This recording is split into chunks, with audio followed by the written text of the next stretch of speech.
we're going to show you 3 awesome condiments.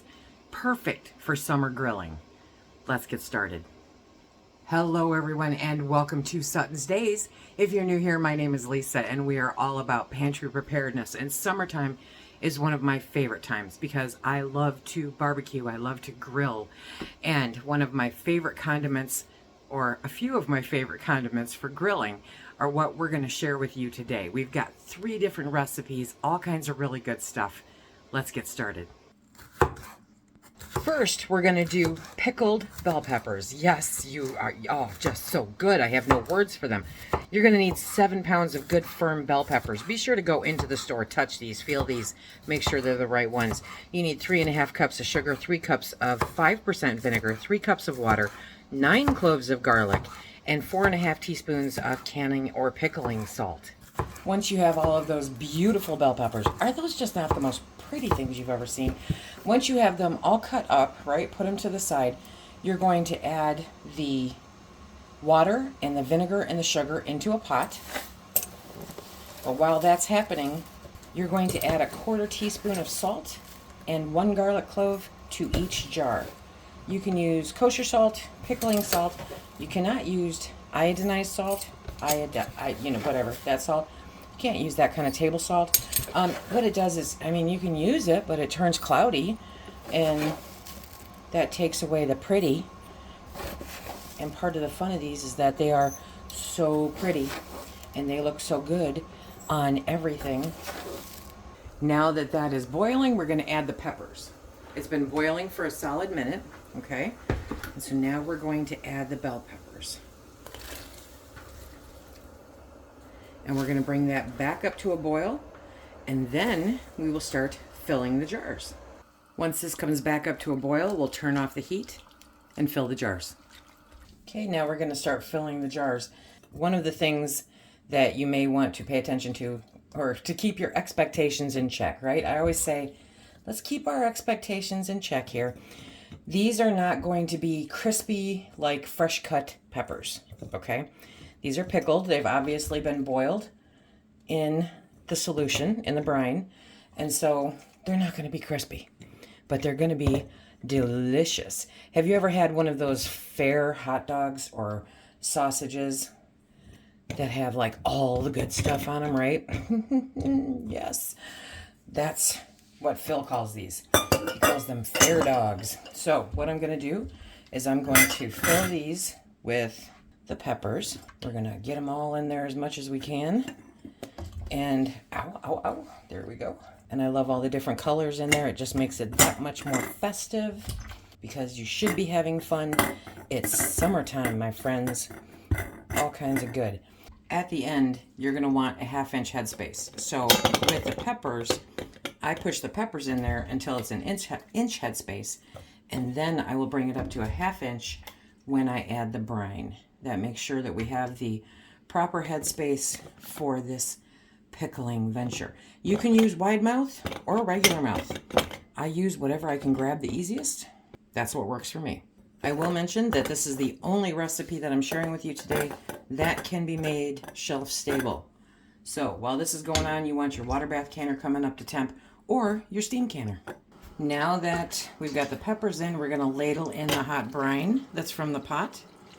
Okay, and you're going to bring that up to a 1/2 inch headspace. So if you need to, use your Pokey Joe. Next, you're going to take your poke and stabber and you're going to go in there and you're going to poke and stab them. You want to debubble. Debubbling is very important. You want to make sure to get everything out of there. And, well, that one wasn't going back down. And you want to make sure that you're meeting your headspace, okay? So sometimes that means a little readjustment. You're going to get all those air bubbles out. Okay, remember there's sugar in the brine. So you want to get a clean towel, clean paper towel. You want to go around the rims because you want to make sure that none of the sugar is on the rim that could possibly interfere with the sealing of your jars. Very important. Somebody's bound to ask, can I use a sugar substitute? There are no approved recipes at this time with sugar substitutes, unfortunately. Okay, now we're going to put on our lids, followed by our rings. Finger tight. There we go. Poof, just like that. Remember, the rings are not an engagement ring. They are a tool. It doesn't matter what they look like as long as they go on the jars. Steam canner has been heating up, coming up to pressure. Whew, that was a lot of steam. Okay, so now we're going to grab the jars and we're going to put it in the steamer. If you are doing water bath, same time applies as the steam canner. For my altitude, I only have to can it for 5 minutes. Check the link down below for your altitude. Okay, that's all I can fit in there, so I have to come back to do the one. Okay, putting the lid on. We're going to bring it up to pressure, can it for 5 minutes. Okay, time to take them out of the canner. So good. Look at how pretty those are. Those are just gorgeous, and they're going to be so good on all of your summer eats.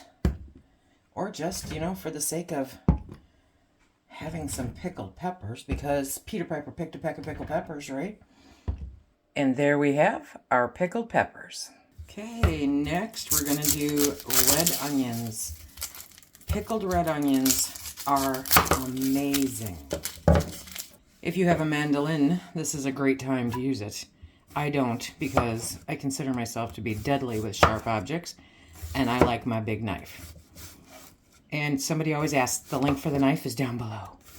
I love this knife. So you're going to cut thinly sliced onions, very careful so as to avoid taking your fingers with it. It doesn't matter if they're super thin, they're still good. You're going to need 2 smallish, I say medium, red onions. You can do these in pint-sized jars, or you can do them in 10-ounce jars. So says the directions, but I'm trying to remember what a 10-ounce jar is. So basically, you're going to cut these up and then stuff them into a jar. I'm using wide mouth because in this instance, it truly is easier. If you are so inclined, you can add garlic, like a garlic clove for each jar, and some peppercorn. I'm just going to leave these plain because they're good, but they'd be just as good with garlic and peppercorn. I'm going for ease today. Yes, I am.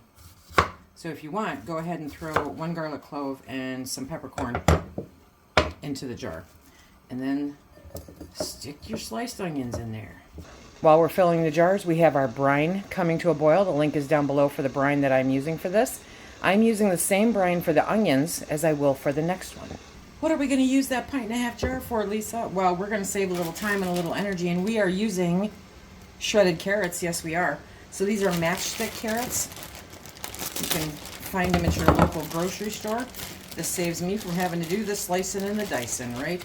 And so we are going to put these, well, we're going to get the funnel so that most of them end up in a jar. Okay, we're going to take these and we're going to put them into the jar. These are so good. Okay, almost completely fit. Shucks, I'm going to have to eat those ones. That's a shame. You just want to heat up that brine until the sugar and the salt are completely dissolved. Remember, measurements are down below. And now we're going to put it in the jar.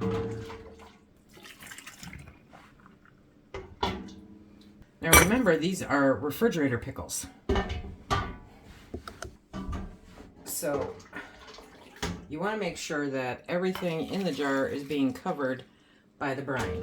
Headspace, not a big deal because it's going into the refrigerator. So just fill that right up to the tippy top. Now I'm going to do this because I can. Basically, I'm not debubbling. There's no need to debubble. They're refrigerator pickles, okay? But I just want to make sure that they're all getting in down there. That's a nice hot brine. Hot brine is important because it helps it saturate the vegetables, okay? Now you're going to put a lid and a ring on these, okay? And this is a great refrigerator pickles. Absolutely, reuse those canning lids. If you're canning, don't reuse the canning lids. Okay, so we're going to get these on here. Now we're going to let these sit out for probably a good 3-4 hours. We want them to cool off before we put them into the refrigerator. Very important, because putting hot stuff into a cold refrigerator is a recipe for, yeah, you don't want to bring down the temperature of your refrigerator, right? These are done when it turns pink. I'll be sure to show you that. And these will all keep in the fridge for up to 2 weeks. Barbecues every night. Yes. If you want to take your next barbecue, your next grilling experience to the next level, you definitely want to add these condiments to the mix. They are so good, so easy, and so delicious. If you're interested in more pickling recipes, check out this link here. And until next time, everybody, be safe.